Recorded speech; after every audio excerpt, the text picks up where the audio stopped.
In the previous lessons, we looked at the load balancing problem, and we gave a very simple greedy algorithm for that problem.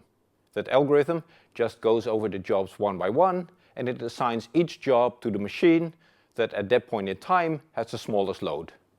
We proved that this simple greedy algorithm is actually a 2 minus 1 approximation, 2 minus 1 over m approximation algorithm. And this 2 minus 1 over m is tight. So in this lesson, we're actually going to give a new algorithm that has a better approximation ratio. So let's remember what the problem was with the simple greedy approach. If you look at this particular input, where first you have a job, 2 jobs of size 1, and then you have 1 job of size 2. Okay, the greedy algorithm will first assign the 2 jobs to the 2 different machines, and then place the 1 job of size 2 on top of 1 job of size 1. So the total make span for this example would be 3, but it's easy to see that the optimal make span for this particular input would be 2. So one way to look at this problem is that actually if you have a very large job at the end, the algorithm does not perform well. So what's a simple solution to this problem? Well, let's make the algorithm handle the jobs in an ordered manner. So let's first sort all the jobs by size, from largest to smallest. And then let's run our old greedy algorithm with the jobs in this new order.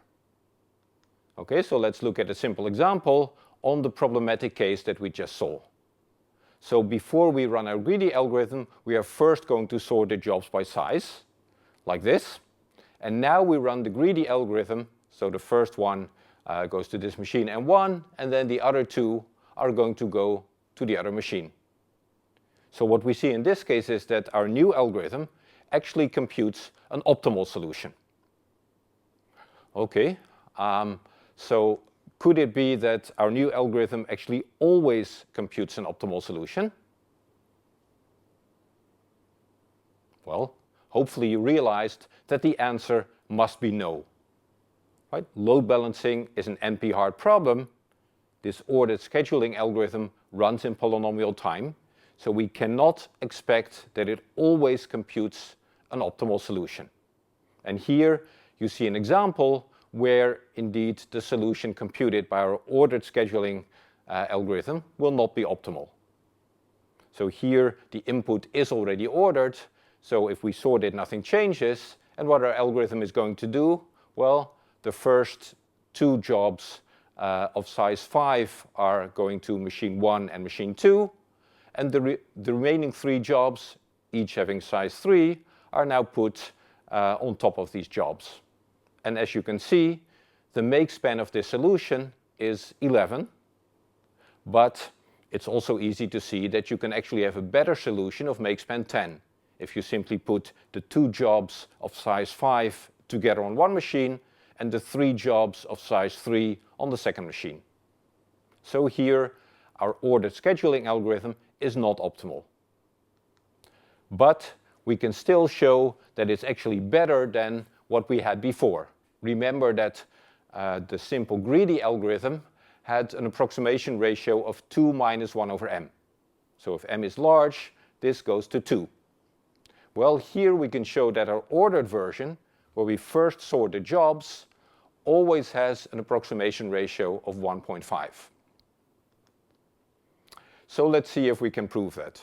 Remember that the general scheme of such a proof is that you consider an arbitrary instance, and then you want to prove that for that arbitrary instance, the value of the solution that you compute is at most, first you show 1.5 times the lower bound, and then that implies that it's at most 1.5 times the optimal value.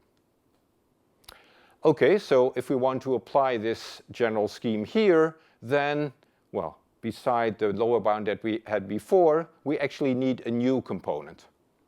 Remember that in the previous lower bound, we had 2 components. First of all, we said that, the optimal can never be better than the average load of all the machines. And the average load is the sum of all the loads, of all the sizes of the jobs, times 1 over m. M is the number of machines. So that's one lower bound. A different lower bound is simply the size of the largest job, the max of all the TJs. To prove that our ordered scheduling is a 1.5 approximation, we will need a third component in our lower bound. So let's have a look at what that third component is. So here you see a set of jobs that are sorted by size. Okay, the largest job first, and then they get smaller. Now let's assume here that the number of jobs is at least m plus 1. Okay, if the number of jobs is at most m, the number of machines, then every job can get its own machine, and that's not very interesting. So let's look at the case where where the number of jobs is at least m plus 1. Now let's look at the first m plus 1 jobs. Okay, if we have m plus 1 jobs and only m machines, then obviously one of the machines gets at least 2 of those jobs. Okay, what does it imply? Well, the smallest 2 possible jobs, since they're sorted, are the last 2 in this sequence, so Tm and Tm plus 1. So there will be a machine that gets 2 jobs, and the total load of these 2 jobs is at least Tm plus 1. So that's another lower bound. Okay, now we have the lower bound in place. Now let's see if we can prove that our algorithm is a 1.5 approximation. So let's go back to the proof. Remember that we had some important definitions in our proof. So one of the things was we defined mi star. That's the machine that determines the make span, so the machine with the largest load. Another important definition was job number j star. That's the last job which is put on this machine that determines the make span. Finally, we defined load star to be the load on this machine just before this last job was assigned. As you see in the picture, this means that the make span is equal to the load star of mi star plus the processing time of this job j star. Okay, now let's go back to the proof. So again, what we have to do is we have to look at an arbitrary problem instance I, and then, we have 2 cases. First of all, what we already said before, let's look at the case where the total number, where this last job j star, okay, so the last job assigned to the machine that determines the make span, suppose the number of that job is at most m. Okay? And remember that the first m jobs each get their own machine. So this would mean that this job j star gets its own machine because it's the last job assigned to mi star. Well, if the make span is determined by a machine that gets only one job, then clearly the solution is optimal.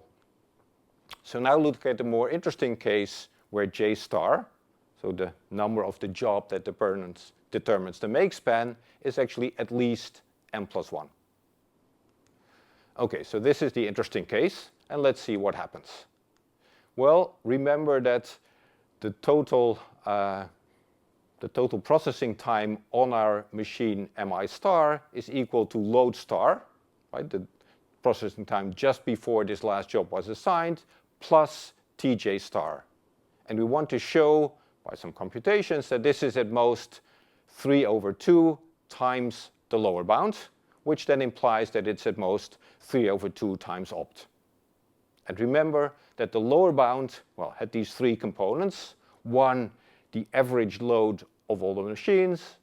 2, the maximum load on any of the machines. 3, this Tm plus Tm minus 1. And that's something that we're going to use now. Okay, so let's look again at this load star plus Tj star. And in particular, let's look at Tj star. What can we say about Tj star? Well, we're now in case 2, so j star is at least m plus 1. What does it mean? Well, it means because the jobs are sorted, that Tj star is at most T of m plus 1. Right? Because if you put them in order, and then the job j star is m plus 1 or something further, but it was in sorted order, so Tj star is at most Tm plus 1.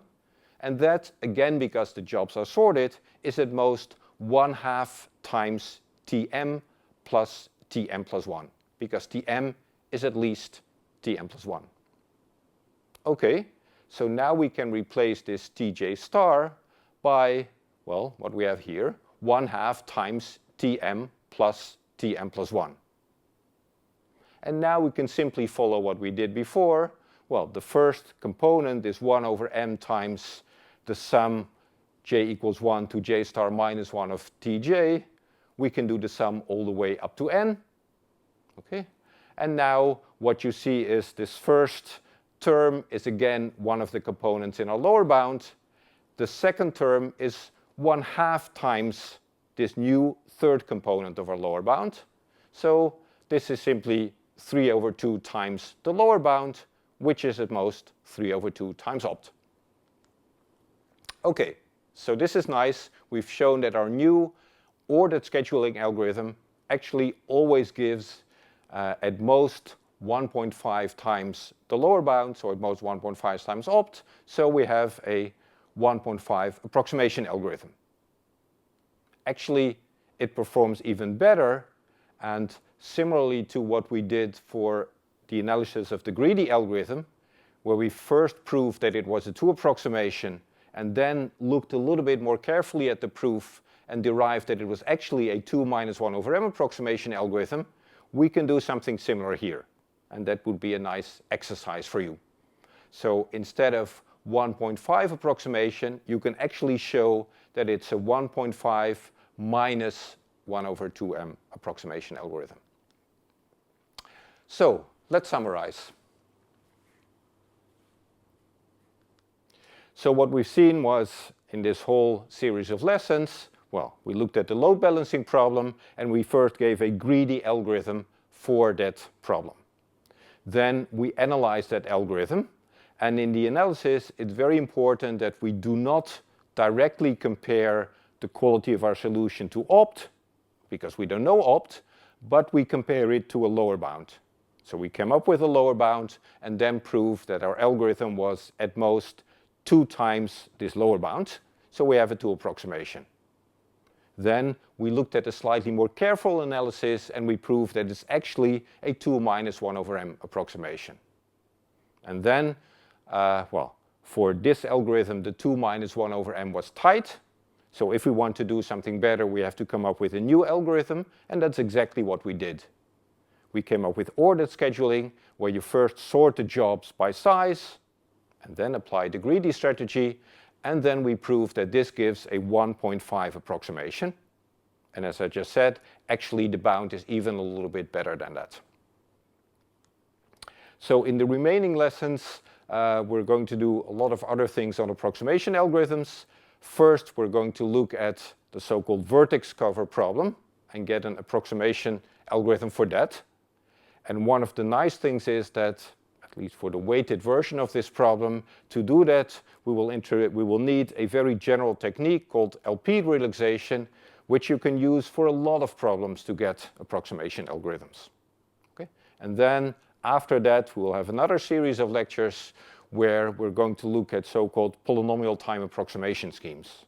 And these are very powerful approximation algorithms where the approximation ratio that you get, you can actually get it arbitrarily close to 1. So the solution will almost become optimal. But that's for later.